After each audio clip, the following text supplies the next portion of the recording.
final debate is about what we believe is right and wrong in an increasingly secular society.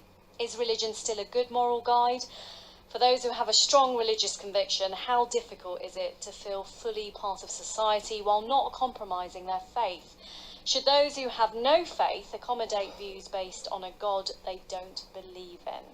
So joining me is another panel. I'm Oscar, I'm 19 and studying journalism at Coventry University.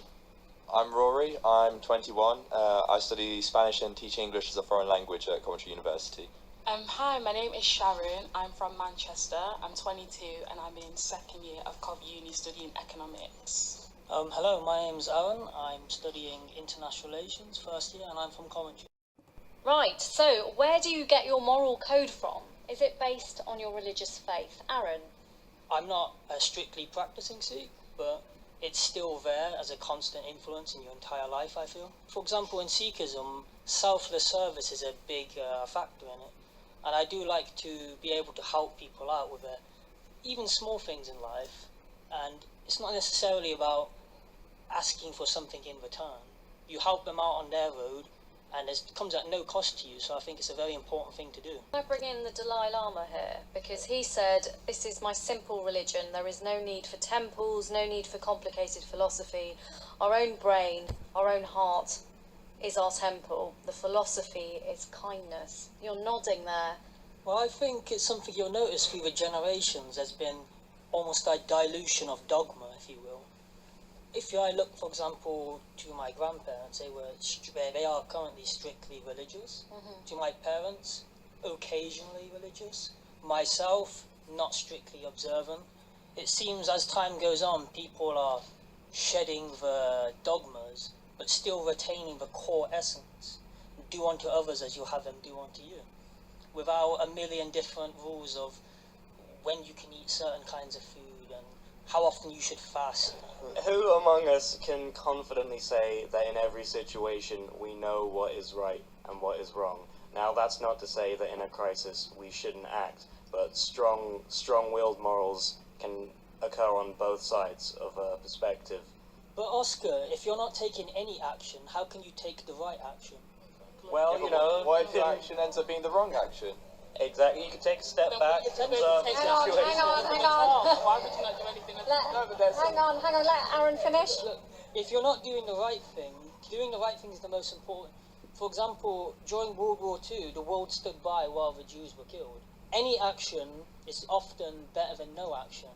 If you have a strong religious faith, where are the tensions between your faith and the expectations of society? Can it feel like living in two different worlds? Where do the pressures come from? Do you ever wish it could be simpler? Well, coming from someone who comes from a Sikh background, I have noticed that there most certainly is a conflict between society and people's religious beliefs. I mean, for younger Sikhs, often, one of the requirements of a Sikh faith is that you do not cut your hair, but most young Sikhs cut their hair, and this is largely down to the pressure to conform to societal norms.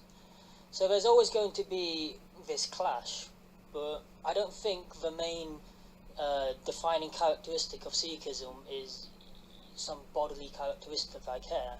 The main message is there's more to it. There's about helping make the world a better place, and the length of your hair, your outfit, that's incredibly superficial things.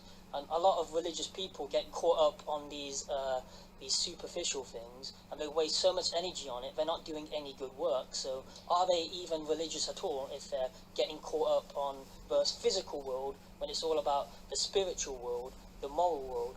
That's what I think on the topic.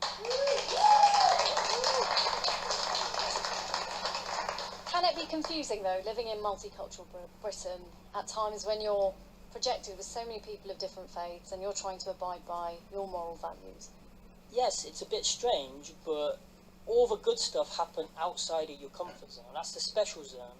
There's a comfort zone where too many people like to reside in, and then there's the special zone where all the magic in the world happens, I feel. Well, when you look at the world and you look at all the diversity in the world, tolerance is a word that we often hear in the media by journalists when they're talking about differences in society. How important is tolerance in a multicultural Is it more society? about acceptance then? Should the word acceptance be used rather than tolerance? Yeah, I Is prefer- it about semantics? I prefer acceptance and tolerance. Like, I think acceptance, it kind of gives the idea of, like, you can learn and then, like, include this. Tolerance is kind of like, you don't like it, but it's there. And, like, I don't know, it seems like a more divisive word than acceptance.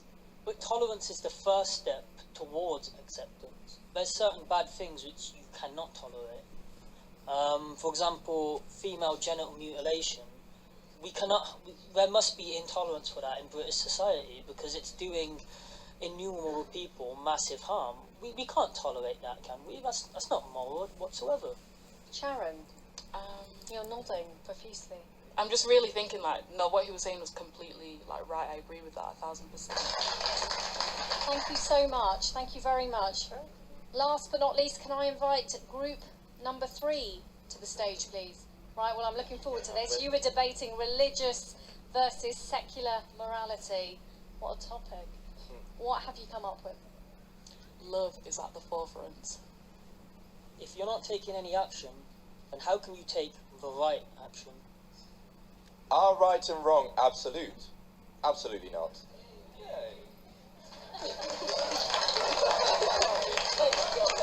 Our 9 truths, all listed by our panellists. Thanks to everyone for taking part, and thank you to you two, our audience. Good night.